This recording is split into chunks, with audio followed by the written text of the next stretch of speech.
Nepal is going to welcome its youngest Prime Minister till date. And this is not just another shift. It is not just a change of seat. It is a change in generational power dynamics that we are going to witness. And this is something very important for India because Nepal is that neighbor which has had Roti-Beti ka rishta. That means there have been civilizational, societal and humanitarian level ties with Nepal for the longest time. Hello everyone, welcome to Vajram and Ravi's Flash News. My name is Shubhangi Singh and today we are going to understand that once we are talking about the youngest Prime Minister of Nepal, why this particular position of change is very important from the context of India. So let us begin with talking about Balen Shah, who is here to be the youngest Prime Minister of Nepal. This particular person who was a rapper, engineer and now a very important identity associated with youth politics of Nepal is set in to be the Prime Minister. He needs to be discussed here not because of the individuality but what he represents in Nepal.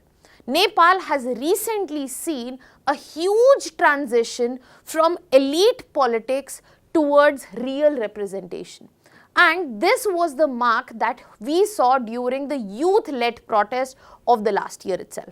So this is where Balen Shah emerged as the representative of the youth, the problems that existed in the country. And once India wants to mend its ties with Nepal, Balen Shah will come with the real picture of Nepal itself. Now, Balen Shah rose to prominence back in 2022 during the mayor elections, and the higher prominence, as I mentioned, he gained during the youth-led protest of 2025. Furthermore, he is a representative from Rashtriya Swatantra Party, and the most important part that we need to remember that he is also a representative of anti-establishment youth politics. Because when we are talking about Nepal, for the longest time, they have seen elite, corrupt and establishment-led politics. So, Balen Shah has been a known critique for Nepal's political elite and also Nepal's dependence on other external powers, be it India, China and also US. So this is where the picture gets complex for India because yes, Nepal might be coming from a generational power change, but this is a time where Nepal would not be like to be seen as a younger brother or someone inferior in stature. Nepal is here to ask for equivalent status this time. And Nepal as of now clearly represented by Balen Shah, where it is not just a generational power shift, but it is also a representation that how urban youth is frustrated with what traditional parties existed. Now moving ahead from here, starting with another important dynamic here, that what exactly unfolded last year. So when we are talking about 2025 youth-led protest, the mass protest which created havoc across the country, which led to the resignation of PM Oli, was due to multiple factors, such as political corruption that existed at multiple levels, the political elite which were widening the gap existent between rich and poor, the inequality existing. Youth, which found a major portion of the population as of now, was highly unemployed, which led to youth frustration, and political corruption and elitism also widened this frustration. Furthermore, Nepal has been seeing migration crisis for the longest time because of the unemployment itself. Over 5 lakh Nepalis had migrated outside this very country every year to find work. Now, there is inequality, there is corruption, no employment, and you have to leave your own place. And even after all this, Nepal was not stable for the longest time and it had seen multiple governments changing, especially since 2008. Now, all of this led to a political outcome which was the youth-led protest of 2025. And this was the movement which forced Prime Minister KP Sharma Oli to resign. And that is why early elections were held this very month in 2026. And this was the election where we saw clear rejection of traditional parties.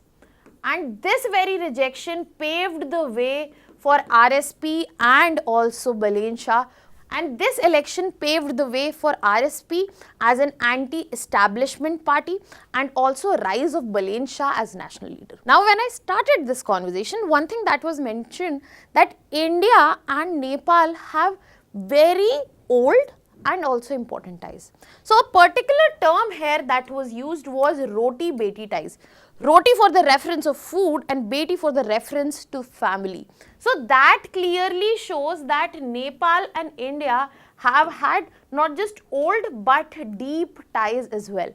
So, this is where we need to understand that this is not just about open long border where we have had open travel between both of the countries, but also how there has been cross-border marriages very commonly happening from UP, Bihar and Nepal's Tarai region.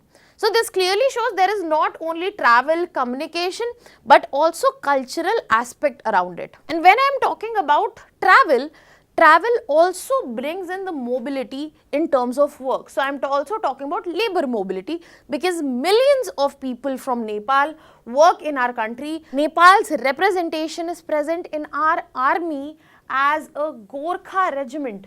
So multiple Nepal origins are present in our army as well.